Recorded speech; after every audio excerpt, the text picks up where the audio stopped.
नमस्कार माझा शेतकरी बंधूंनो आणि देशातील नागरिकांनो, सर्वांना माझा नमस्कार। आज आपल्या देशामध्ये अतिशय भयावह स्थिती होत आहे। आखाती युद्धामुळे पूर्ण भारतावरच नाही तर पूर्ण जगावर सुद्धा एक अतिशय संकट आलेलं आहे, गॅस आणि पेट्रोल वगैरे यांचं। मला एक म्हणायचं आहे, एक म्हण आहे, कष्टानं ढोर मेलं आणि गिधाडले बरं झालं। मी गिधाडं म्हटल्यावर तुमचे जवळसे भुवया उंचावले असेल, गिधाड असतात ते। आणि ढोर जसं आहे, कष्ट करून ढोर मरते आणि गिधाडं म्हणते बरं झालं।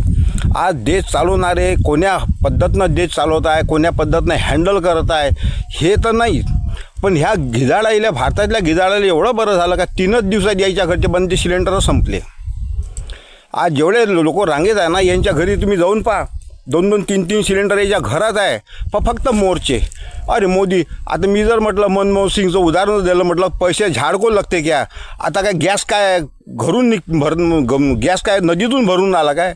विदेशातून गॅस येत आहे आणि तो सर्वांना भेटत आहे आणि सर्व सुरळीत आहे। परंतु आता ह्या गिधाडाईला इतकं फायद्याचं झालं का कसं तोडू खाऊ।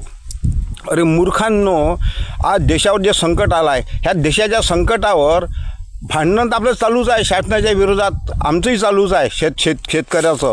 परंतु अशा परिस्थितीत जर देशाच्या बाजूनं जर आपण उभं नाही राहिलो आणि देशाचे संकट जर आपण सॉल्व केलं नाही तर ह्या देशाचं काय होणार आहे? बाकी देशात नाही दिसत तुम्हाला एवढं।